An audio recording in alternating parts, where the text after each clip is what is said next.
This is VSiN, the sports betting network. Follow the money. That's what I always say. You always follow the money. Yeah. This is Follow the Money with Mitch Moss and Paulie Howard on VSiN. Here we go. Welcome in. It is Follow the Money on VSiN, the sports betting network. Mitch Moss along with Paulie Howard. We are live in downtown Las Vegas from the Circa Resort and Casino. Fun Thursday program lined up today. Plenty on the big Thursday night game tonight. Buccaneers got to have it. You want to talk about a got to have a game. It's huge tonight for this Tampa Bay squad, reeling, as is their counterparts tonight in Atlanta. We'll hit that several times. Paul Charchian on the program coming up in 30 minutes. Fantasy Football Hall of Famer. The playoffs begin tonight. So a very important segment with him today. Tony Rizzo on the show, ESPN Cleveland. How do we approach the Browns and Shedeur Sanders the rest of the year? Steve Wiss, Best Bets in Soccer. Ira Kaufman on the program covering the Buccaneers leading into the game, and we'll hit the NBA and the NHL cards tonight as well. How you feeling, man? You were hot on Tampa Bay earlier in this season, and I was right there with you because they got off to this rip-roaring start, and you were thinking, okay, they're going to be factors in the NFC. The one seed's in play here. I was smiling because I had Emeka Egbuka 50-1 Rookie of the Year. That's long gone. You thought Mayfield MVP, Bulls Coach of the Year. You were here for all of it. And now they've lost 5 of 7. Yep. And they just don't look good either. Yep. No doubt about it, and especially Mayfield. So during this drought where they've lost 4 of 5, the win was against lowly Arizona at home, and they had to hang on. Yep. So this was, you think, well, they're going to bounce back. They're going to get their act together, and it hasn't happened. But getting Evans and McMillan back, we'll see how much that helps. But you're taking on an opponent that's lost 7 of 8. But I just can't come in and say, got to have. Even if they lose, they still, I hate the term, but control their destiny because they haven't played Carolina yet. No, that's true. So you sweep Carolina, you're going to win the division. Mm-hmm. But after further inspection, it's really hard to back them here because you think they're going to snap out of it and beat Arizona and be impressive. Didn't happen. They're going to beat the Saints at home. Didn't happen. You know, the horrible performances on the road, as you mentioned, boat raced in L.A., and then how it didn't go well in the second half against the Bills, and especially defensively. So it's great that they get these guys back. But, you know what happened last? I mean, lucky to win the Week 1 game, and we know Kirk put up big numbers on them last year. Yeah. So it's been a tough matchup for him as well. But I like to attack it with a lot of props, but I have to pass as far as who's going to win the game. Now, how about this? With Bowles as their head coach, the Buccaneers are 1-8 ATS when hosting divisional opponents. They're also 1-10 ATS when playing at home after playing a home game the previous week. Yeah. And the Falcons are 5-0 ATS when playing away from home after a game in which they allowed 30 or more points under Raheem Morris. The Buccaneers are also the second worst team versus running backs in the air this season. I thought it was going to be a Bijan game last week against Seattle in the air because Seattle is also weak against running backs, but that did not come to fruition. They've allowed that's DVOA, by the way, second worst. They've allowed the most yards overall to running backs in the air at 701. Do I need to get back on the train again tonight, though? Got to take Robinson over. If you lose, so be it. That's how it is. So then Robinson and Pitts, or just Robinson? I'm going to go against the guru on Pitts. I know he's banged up. Start with Robinson. He had 100 yards receiving in the first game. Yeah. Everything you ran down with how bad Tampa's been, this guy should have 40 yards receiving tonight. Oh, he killed him in the first game. Yes, right. To begin that game, that 50-yard boom, like that was way too easy. So has Pitts. But Pitts is a little banged up. And I know Guru is making the case with no London. He's going to be a marked man. But I still have to ride with Pitts over, who had 60 yards in the first meeting, crushed him last year, ate him alive, and has 18 targets in the last 2 weeks. By the way, do you realize Kyle Pitts is 25 years old? Like, that's it? So maybe he's finally turning into this threat that we thought that he was going to be as a rookie when he shined at Florida. And he's been making some plays lately that it's like, okay, that's the Kyle Pitts that we all loved like 4 or 5 years ago and expected big things from. It's everything you want. The receptions are there and the targets are there. 6 for 90 last week. Yeah. Second straight game leading the team in receiving yards. 8 targets in the first meeting. So I would have to say Pitts can at least get 60 yards as well, but definitely Bijan over receiving. Yeah, over receiving. I'd be careful with the running tonight because season to date, Tampa Bay, they still have elite DVOA numbers against opposing teams' ground games. And Bijan in 3 years in the NFL has not topped 63 yards on the ground one time against Tampa Bay. And despite killing them for 100+ in the air in week 1, he only had 24 on the ground. So I'm also concerned big time about Baker Mayfield. He has not topped 200 yards passing in 4 straight games. The problem is I'm convinced that he's hurt. So if you look at the numbers down the field, accuracy on 10+ air yards throws, in 2023, that number was 43%. Last year, 49%. This year, that's all the way down at 35%. NFL average is 44%. And then 10+ air yard accuracy per Pro Football Focus. Sam Darnold's number 1, 59%. Joe Burrow's number 2, then Drake May. At the bottom of the list, Baker Mayfield's at 35%, tied with Carson Wentz, and only ahead of Bryce Young for qualified quarterbacks. Bryce Young's at 33%. So that tells me that the guy is still banged up from, I believe it was around the week 6 game against San Francisco. His longest completion prop tonight is 34.5, Paulie. He has not gone over that number since that game against the 49ers all the way back in October. So I think it's going to be underneath stuff from them as well. Mm-hmm. Dump-offs, you know somebody who likes Rachaad White tonight. I like Bucky Irving. Dump-offs to him. Plus, I was all in on Bucky Irving this year, props and fantasy-wise, until he got hurt right away. His longest reception since week 2, it's only been 5 games because of the injury, but 22, 25, 72, 20, and 24. His longest reception prop tonight's 11.5. I had to play that. But your guy is telling you Rachaad White over. Likes that over, yes. Yes. What do you want to do with Mike Evans? That's look what the $64 million question. Yeah, look what he's priced at.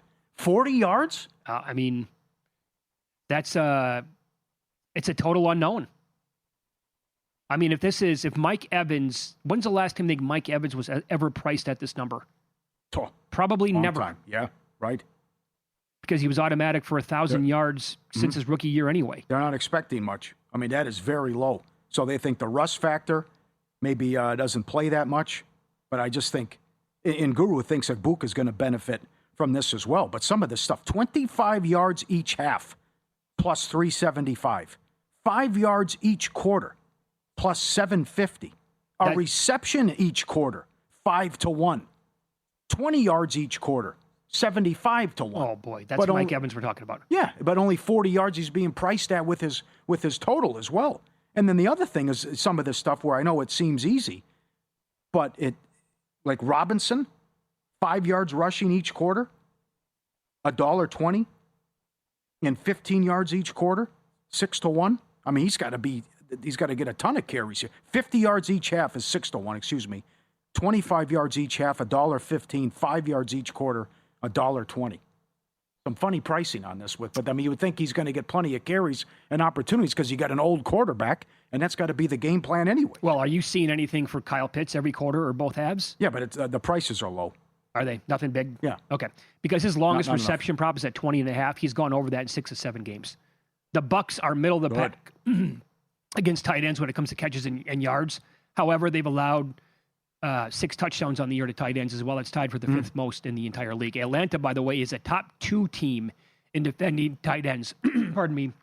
Cade Otton tonight is going to be the guy going up against this Atlanta defense. And keep in mind, are you involved with kicking props? Again, maybe a dicey field. No. They played in that monsoon on Sunday. That's a good observation, but also both kickoff coverages are horrendous. Yeah. That's something to monitor as well. You could be big plays in the special teams. But Atlanta ranks 30th in DVOA in special teams. Tampa Bay is 27th. Yeah. Pitts is being priced like Evans. A catch each quarter, plus 170. 25 yards each half, plus 170. 5 yards each quarter, plus 270. The targets have been there, but also he's been banged up, so I don't think I'd rather do Evans stuff there with the bigger payout in the Robinson stuff, which I'm not asking much. Right. And that is, and it's also been, each field goal each quarter is 4-1. I did play that because we've had what a run we've been on in primetime games with all these field goals. Yeah, true. I guess that excuse me, that's going to be the strength of the Buccaneer special teams anyway, is that you can count on that kicker to actually make some field goals. The Opta AI stats at vsin.com, Baker Mayfield projected to go way under his prop of 219.5 passing yards tonight. They have him going for like 195. So that stays way under per the numbers. Again, you can get these at vsin.com/NFL props. Become a subscriber. It's great, by the way. The website, has looked better than ever this entire football season, but there's a tab right there where you can put in any player that you're looking for, just the last name, and then it pops up automatically. They also, boy, oh boy, I'm sorry, I don't know what the hell's going on here. Got something stuck in my throat. But Bucky Irving to go way under his rushing yards prop tonight and also way under his receiving yards prop. They only have him receiving like 10 yards in this game. Yeah. Touchdown, field goal, each half, 14-1. Someone scores 40 points plus 750. Great job, Caesars and Will Hill. Over 200 different ways to bet the games with all the crazy props, player specials, scoring specials that they have. Yep. It is the season to come together over your holiday favorites at Starbucks. Warm up with a creamy caramel brulee latte. Get festive with an iced gingerbread chai or share a velvety peppermint mocha. Together is the best place to be, and that is at Starbucks. So, yeah, the betting market is saying Buccaneers. They bet them up from 4.5. Now they're sitting at 5.5. But I think maybe the best bet side or total was earlier in the week when we talked about this on Monday when it was 44.5. That's around a key number. You know, all those numbers like 43, 44, 45 can be key. And they've been bet down to 43.5 here. Yeah. No, you're right about it. That's a good point about the field. And we talked about it Monday with Warren Sharp. Right. You're talking about the monsoon Sunday and how beat up that field was. And if it can hold up with the short turnaround and what it looks like. They can fix that and what kind of tough sledding it could be tonight. So my official bet as of right now is Bucky Irving over 11.5 with the longest reception. I like that angle. I'll go Robinson over receiving and Pitts over receiving. Win some, lose some coming up next. And NBA Cup numbers for the semifinal games. Maybe the Thunder won't win the Cup. We'll kick around possibilities for OKC to lose, if there are any. Coming up next on Follow the Money, it's VSiN, the Sports Betting Network.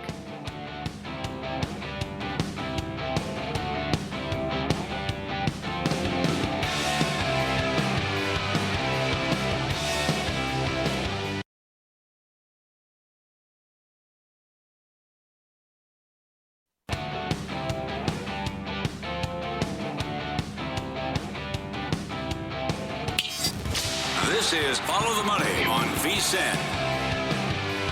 It is a very important time of year in fantasy football, obviously, because the playoffs start tonight. And to talk about it now is Fantasy Football Hall of Famer Paul Charchian on the Progressive Guest Line with his weekly spot here on Follow the Money. Charch, good afternoon. Good to talk to you as always. So this is the question that I think you need to answer every single year, and that is, do you go with the guys who helped you make the playoffs, or do you have to play matchups and play it by ear pretty much on a week-to-week basis still? Yeah, you'd be shocked, Mitch, at how many people get to the playoffs and feel like that's some kind of validation for their roster. And now you can just coast on the guys that got you here, which is so dumb. And also the playoffs are when a lot of people sort of tighten up and become very risk averse. And also dumb. Don't do it. These are the opposite of the traits that get you to the playoffs. The people that get to the playoffs are the ones who are following the news, that are following trends, that are making changes, that are making trades. You can't trade now in most leagues, and you shouldn't now. But these are the people, the churners, the people that are following the day-to-day machinations and the drama of the NFL are the ones who get to the playoffs. Don't change now.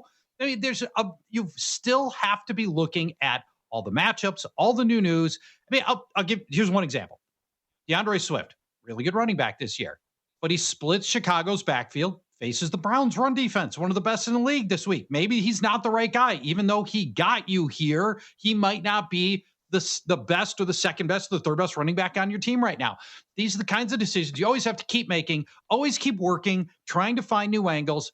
If you can pick up players, there might be players you can pick up off the waiver wire that are in a better spot to help you than the flex guy you've got slotted in right now. So stay alert, keep following the news, don't coast, stay active. Let me throw another guy at you, and I brought him up with our previous conversations here on VSiN, and that is my first round pick, I think 4th overall.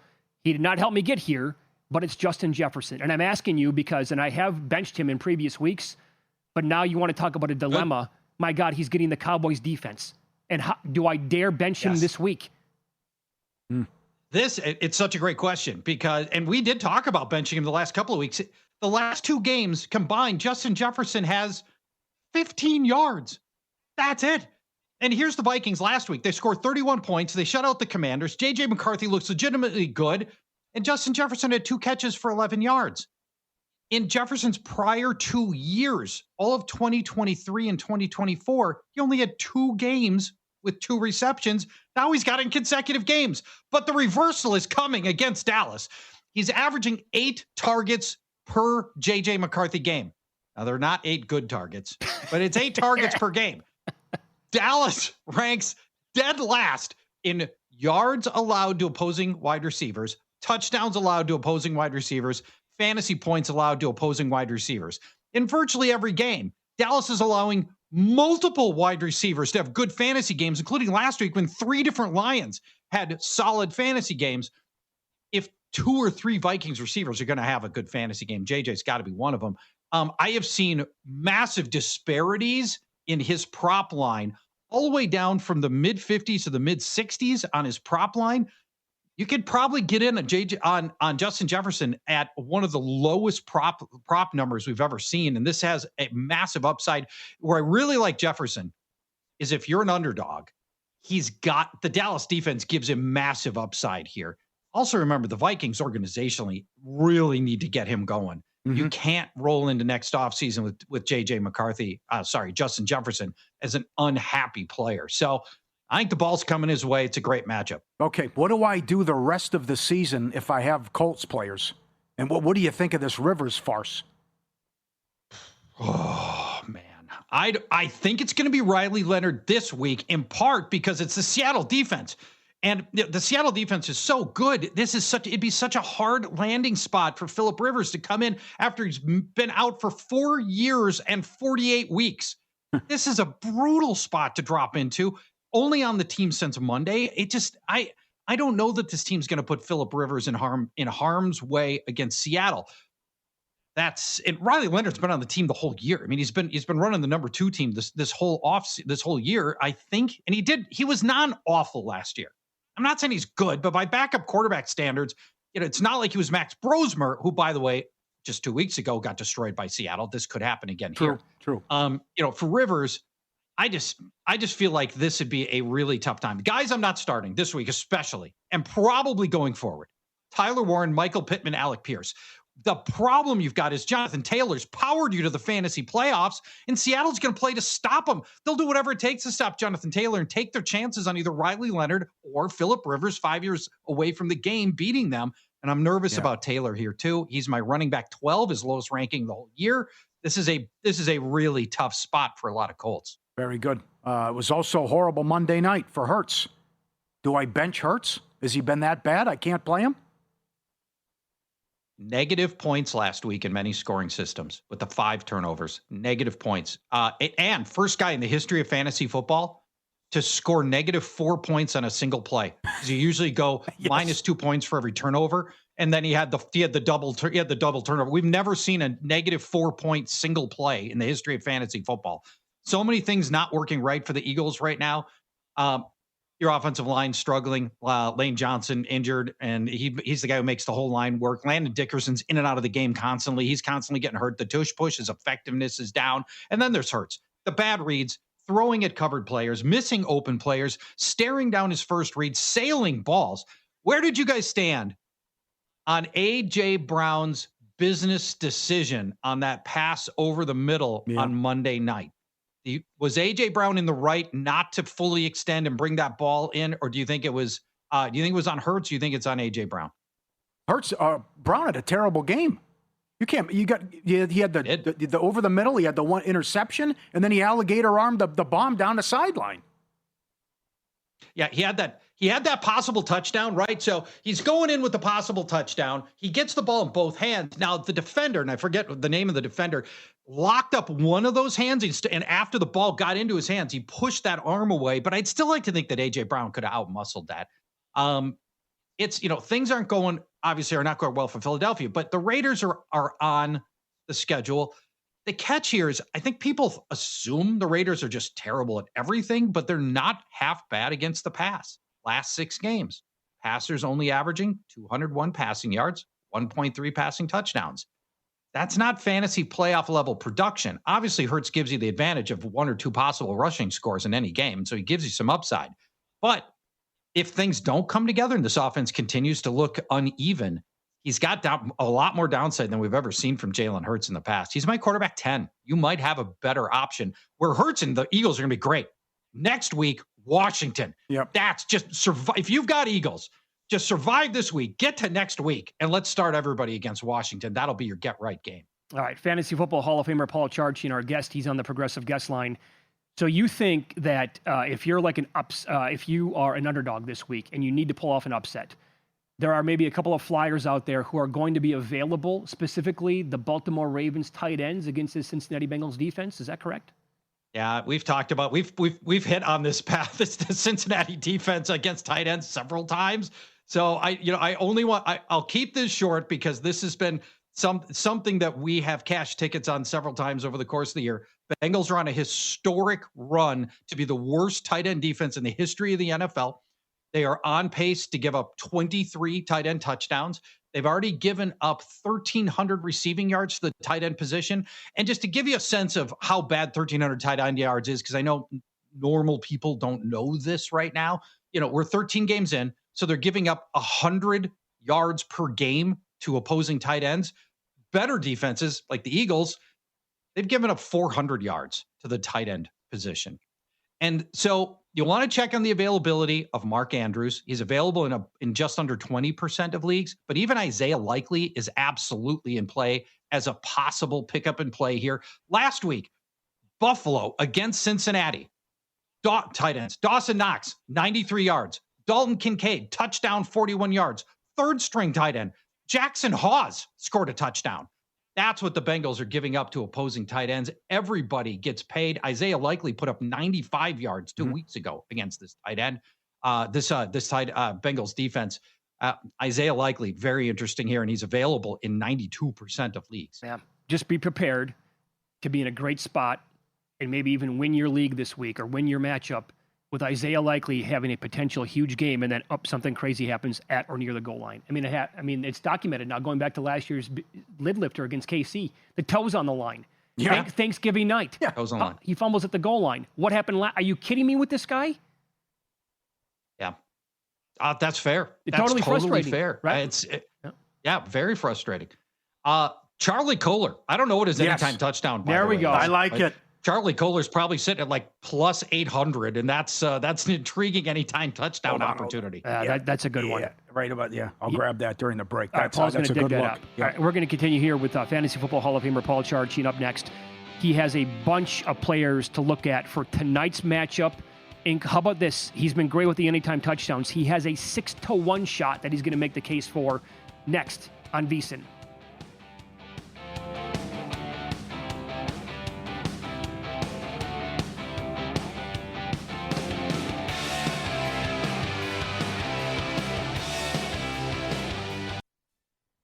This is VSiN, the sports betting network. Follow the money. That's what I always say. You always follow the money. Yeah. This is Follow the Money with Mitch Moss and Paulie Howard on VSiN. Welcome aboard. We're live in downtown Las Vegas from the Circa Resort and Casino. Busy hour, Thursday night tilt in Tampa. Got to have a game for the Buccaneers taking on a division rival in Atlanta. That's in 15. Bottom of the hour, Ira Kaufman has covered the Buccaneers for a long time. We'll get his thoughts on the game tonight and our best bets coming up in 45 minutes. Right now, we head out to the Progressive Guest Line. Steve Wiss joins the program. Follow him on X. He is at Meatman Soccer, Because We Win, and Nordic Football Podcast as well. What's up, Meatman? Good to talk to you again. How are you? Well, hey, guys. It's good to be back. It feels like it's been forever. So delighted to be back on your show here. Got loads of picks for this weekend in the soccer world. And I cannot wait to hear the breakdown on Sunderland and Newcastle coming up on Sunday in a minute. But let's begin with the Prim on Saturday. And you have a bet that you like in Burnley taking on Fulham. What is the play here, Meatman? Well, there's certain rules you've got to apply to every team in the Premier League. And for Burnley, the number one rule at home is just bet on the under. 7 out of 7 under 2.5 games so far. Yeah. Their matches contain an average of 1.7 goals per game at home. They're a very limited side, Burnley. They'll get relegated. They've got no offense, really. they sometimes got more of a chance away from home, actually, when teams don't expect them to do anything. But this has the makings of possibly a 0-0, but Fulham more than likely will produce one moment of quality to probably beat them 1-0 or something. I just don't really see the offense from Burnley. And Fulham actually prefer it when they are an underdog rather than a favourite. So I think we're looking at a pretty dire, drab game in Burnley here. And we've got to keep backing the under in these home games for Burnley. It just makes total sense. That's 9:30 Pacific on Saturday. At noon Pacific Saturday, the top team, Arsenal, against the team at the bottom of the table, Wolverhampton. You think this could be historic? No wins, 2 draws, 13 losses, minus 25 goal differential. Well, no one's talking about it yet, Paulie, but I think the Premier League record low points tally could be under threat, which came in 2008. Derby County, they won 1 game out of 38. I mean, this Wolves team, I think the reason no one's talking about it really is because on paper it should have enough to at least beat that. But I tell you what, on Monday night, they lost to Man United at home 4-1. That was some of the worst defending I've ever seen from a Premier League team. Man United could have scored 8 or 9. It was an absolute disgrace. And the fans are protesting against the players. They're protesting against the board. They're protesting against everything, really. And Arsenal, I think, will thrash them. Simple as that. This could be a massive beating. And the best bet for the game for me, Arsenal, team total, over 2.5 goals, minus 135. Arsenal, I mean, they had not actually played someone really bad at home for a while. But the last time they did it, they beat Leeds 5-0. They beat Forest 4-0, Spurs 4-1. And Wolves have conceded 3 or more on 7 different occasions this season. So ladder that higher if you want, because I think we're looking at a 5 or 6 beating here. Love it. Very good. So it's a unique schedule this week. 5 matches on Sunday, 4 at 9 a.m. Eastern, 6 Pacific. How about Sunderland, Newcastle? A lot of creativity here. It could be a feisty affair. Take it away with all the different bets in this one. I don't think I've ever given you 3 bets in one game before, so this is like a unique selling point here. But Sunderland, Newcastle, for those, I'll give a brief breakdown. These 2 teams absolutely hate each other. This is actually one of the biggest rivalries in English soccer. And they haven't played each other in the Premier League for 10 years. It's like a rivalry between 2 industrial cities. I'm trying to think what the US equivalent would be. It'd be Pittsburgh against someone, definitely. You've got fans that are really passionate and they hate each other. And I think we're going to see a really dirty game. So first thing, over 4.5 cards, minus 145. And red card, yes, has to be backed at plus 310. This is a sort of game where it is a matter of life and death for the fans. So the players have got to put themselves on the line here. There's enough dirty players on each team, I think, to get the job done. The referee averages 4.2 cards per game this season as well. So he's not shy for dishing out a few cartons, as we say over here. And the corner kicks, I'm going to go over 10.5 corners as well, because Newcastle are on my radar for corners this season. Their average corner stats are through the roof, really, in all competitions. And the main reason for it is because they're stretching the game with their fullbacks, who are naturally left-footed and right-footed, and they're winning a lot of corners that way. They're getting a lot of shots. And it's the sort of game where the tackles are going to fly in, and players are not going to take as many risks as normal. If you're defending, you're better off just being safe and knocking the ball behind for a corner rather than trying to be too fancy, because if you concede a goal that way, the fans will never, ever forgive you. I don't know who's going to win the game. Got a feeling Newcastle might show their quality. They did meet in the FA Cup 2 years ago, and Newcastle won 3-0 on that occasion. But anything can happen in this game. It's a really heated affair. I'd encourage anyone who can watch it to get their eyes on this fixture. Okay, that is such a great breakdown. Now, a couple things here. Do you have a best bet of the 3 that you just gave out? And of all the soccer that you watch, are a fan of / bet on, where does this rivalry rank overall? That's a really good question. I think the best bet, I would have to go with the corner kicks, because we're not relying on the referee then. The referee could easily maybe let a few things go early on and not dish some cards out, but the corners would be the best bet of the 3. In terms of the biggest soccer rivalries in the UK, probably the biggest is in Scotland, actually, Celtic versus Rangers. Then you've got Man United, Liverpool, Leeds, Man United's quite big as well. But this one definitely ranks in the top 5 for sure. A lot of people wouldn't have even heard of it because Sunderland haven't been in the Premier League for so long. Mm-hmm. But trust me, this down the years was one of those fixtures that was first on the calendar. It's kicking off at actually 2 p.m. local time, which is 2 hours later than normal. Massive security event.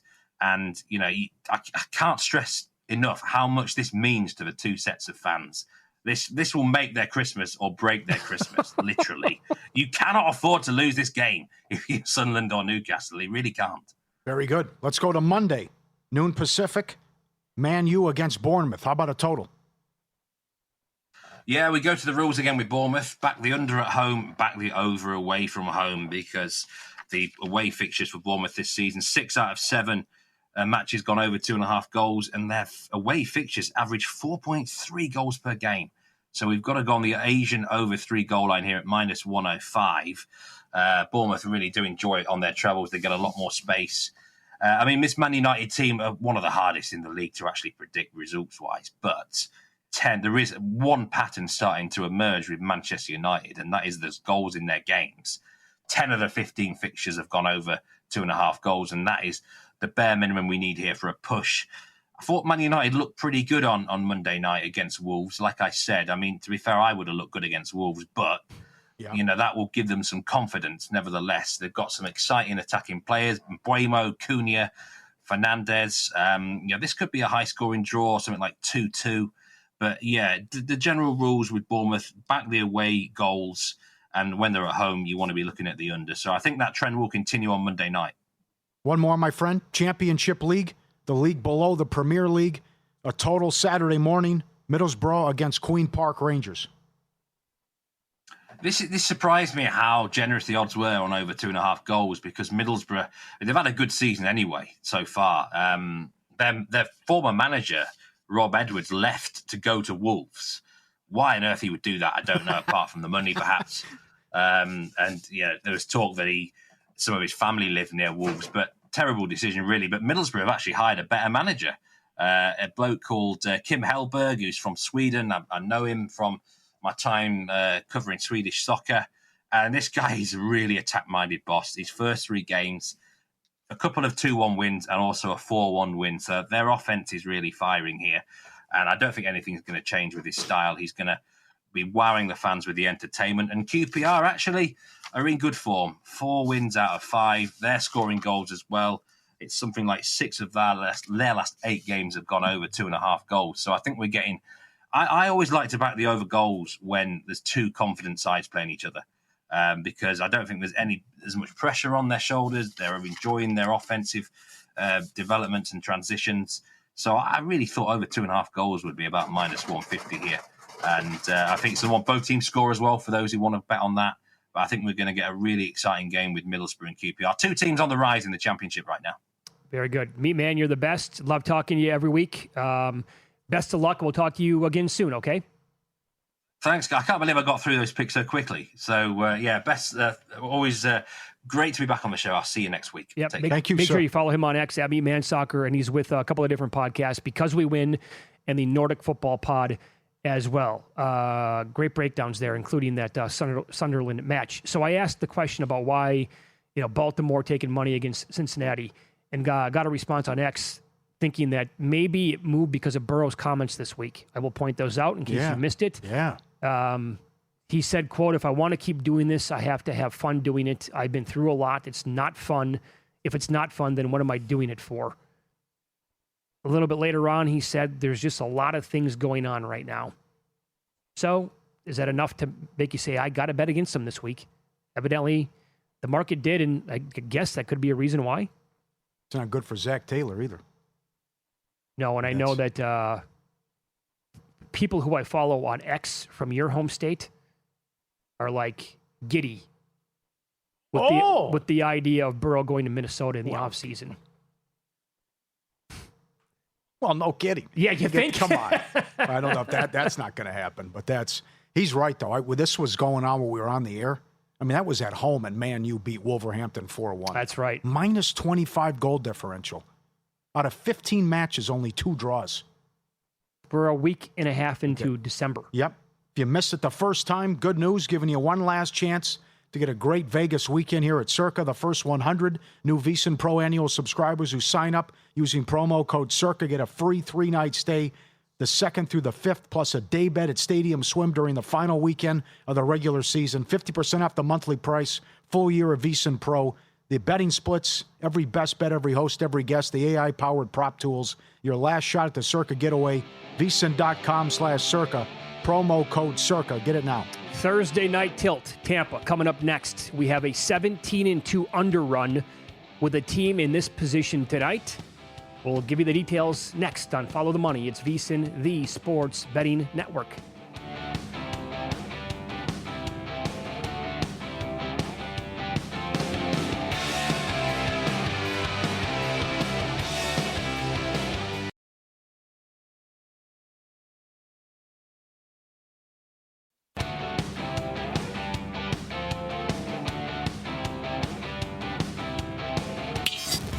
This is Follow the Money on VSiN.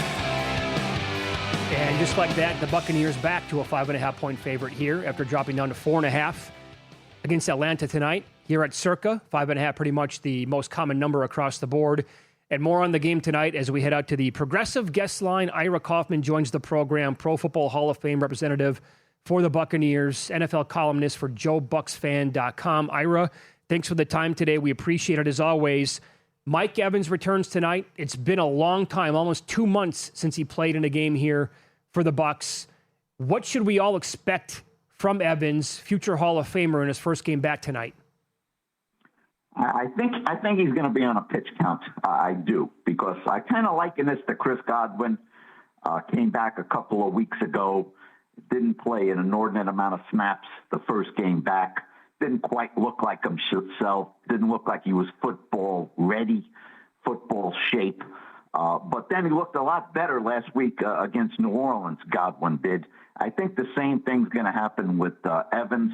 If you're a fantasy owner, you might get a 3-yard touchdown on a fade pass. But, he's not going to play 45 snaps. But I think he's going to have a galvanizing effect on the rest of the team, especially Egbuka, who is struggling with drops right now after a fantastic rookie start. There's a big difference between being the man, the number one receiver, and being a complimentary receiver. So Egbuka goes back to his natural spot tonight, and I think that's going to help. And look, this offense needs a jolt because they're averaging 16 points in the last 3 weeks. Something's got to change. Good point. Great word with galvanizing the team, because you wrote about Bruce Arians ripped the effort against the Saints. I don't blame Arians. He watched the same game that I did from, I was in the press box watching this. The game starts with, a 60-yard kickoff return. So immediately, short field for the Saints, and that's been a problem for the Bucs, especially in the game at Buffalo. It was a disaster. You can't give Josh Allen short fields all night, all day long. I mean, you're asking for trouble. So they gave up 44 points that day. So the same thing happened, and I think the biggest point that Arians was trying to make, and I said it to some people in the press box with me last week. I said the crowd's dead, and the Bucs look dead. They were in the game, yeah, but they're playing the Saints for goodness sakes, no Kamara, and they're letting the Saints hang around, and there's no juice out there. There's no energy, especially on the defensive side. That's got to change. I think that led to the signing of Jason Pierre-Paul, who I think is on board not only to drop a few quarterbacks down, but also as a kickstarter, because he's got that edge to him as a defensive player, and the Bucs they desperately need that edge on defense. They got nice guys, but they don't have a nasty guy. So I think that's part of the reason they signed him. Okay, so as you were sitting in the press box last Sunday watching the rain come down, and the field was not in exactly great condition because of all of that precipitation in the area. Now it's a quick turnaround, Ira. Are we going to expect the condition to be in the field to be in great condition for this spot tonight? I think it will be. It's great football weather. It's going to be 60 and clear, no rain in sight. And I'll tell you a guy that's really on the spot tonight is Josh Grizzard. He is the offensive coordinator. Now, of course, the last two guys, Canales in Charlotte and Liam Cohn in Jacksonville, they're doing great jobs this year. And they only lasted 1 year as offensive coordinator, and somebody grabbed them. And of course, the irony is now the Bucs have, facing Canales twice in the last 4 games, and we'll see what happens. I'll tell you why tonight's game is critical, because somebody might say, well, the Bucs play the Panthers twice, and that's going to decide the division. What's likely is a split. I don't see the Bucs sweeping the Panthers the way Tampa Bay's playing right now. So if there's a split, all of a sudden, the next thing is conference is division record, and this is a division game for the Bucs. And I believe they're tied with Carolina at 2-1. Ironically, the Saints gave both teams their division loss. And, should there be a split, division record becomes paramount. And so here the Bucs are playing the Falcons. They can't be looking past Atlanta, towards next week's game in Carolina. That would be a disaster. Okay, very good. What percentage, might be a difficult question, what percentage do you think Mayfield's playing at with the health? With health, I think he's playing at about 60%. Oh, boy. Something's wrong. Yeah, something's wrong. And it might be more than one thing wrong. We know about the left shoulder. There's an oblique he had a few weeks ago. That doesn't go away overnight. He doesn't look the same. Grizzard is not throwing the ball downfield at all. It's a dink and dunk offense, and I'm up there in the press box screaming, throw the ball 40 yards and try to get a pass interference penalty. Yeah. I've been saying it all year long, and everything is a little flare pass to Bucky Irving, 6 yards to Cade Otton. The ball does not travel very far down the field right now, and Mayfield's trying to play through it. You know him. If it's up to him, he's going to play. And let's be honest, with Teddy Bridgewater as the backup option, I think the Bucs are sticking with Mayfield as far as he can stand. No. Would you bet on the Buccaneers right now to make the playoffs? I would say yes, because I think they'll win tonight. They'll find a way, although Raheem Morris would like nothing better than to beat the franchise that fired him. But Atlanta's a sinking ship. They are a sinking ship. Now, ironically, Kirk Cousins just ripped this team twice last year. Yes. I mean, big time. Yeah. But, he's not the same. He can't throw the ball with any authority. Drake London's out. That hurts him. So I think the Bucs will win tonight, and then I think they're going to split with Carolina. And we'll see what happens with Miami. But, Carolina's got to play Seattle. So, and you know how well Seattle plays. So I think the Bucs are going to hang on with a split against Carolina. Okay, so Evans on a pitch count. What do you expect out of McMillan back? Very little. Very, very little. There's not a lot of room for McMillan tonight. There's not. Because Godwin's back, and he looked very good. One of the few guys that actually showed up against New Orleans. And then you got Egbuka, and he's not going away if he can catch the ball. And I don't think Mayfield's lost any faith in Egbuka. And I don't think he has. And then, you got Sterling Shepard standing around and Otten.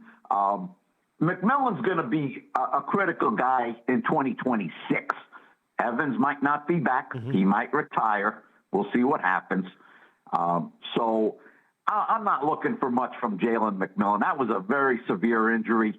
They're just happy to get him back on the field. Maybe in 2 or 3 weeks he can contribute. Don't look for much from McMillan tonight. Totally fair. Ira, we have about 90 seconds left here. They got torched by Bijan Robinson in week 1 in the air, and they have not been great against opposing running backs in the passing game this season. Do you think that happens again tonight? It's a big issue. I'm glad you mentioned that. You've been watching the Bucs closely, my man. I got to give you credit.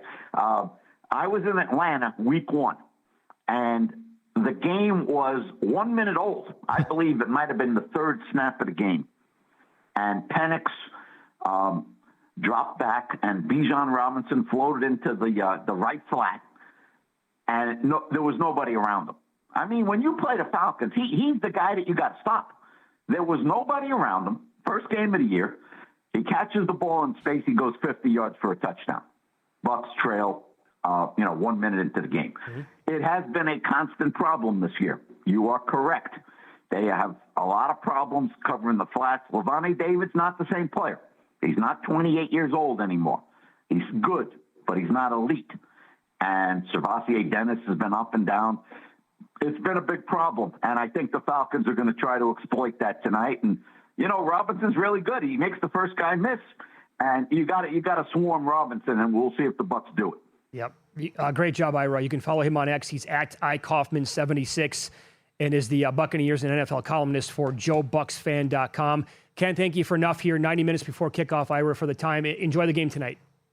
My pleasure. Thanks, buddy. There you go. Thank you, sir. Great spot with him as always. Yes. One of the go-to columnists that we have talking about Tampa Bay and the NFL teams throughout the season on this show. Very good perspective. Pitch count for Mike Evans. Don't get crazy with McMillan. And I'm glad he pointed that out about Egbuka because he's had several drops this year. Not great. And a big effort after Arians blasted him. And Arians questioned the effort. I mean, that's a big one right there. That was a weird game. I hated the play calling on the third and fourth and short, stuff like that. We'll recap last night's best bets and tell you what we have tonight in pocket here on Follow the Money on VSiN, the Sports Betting Network.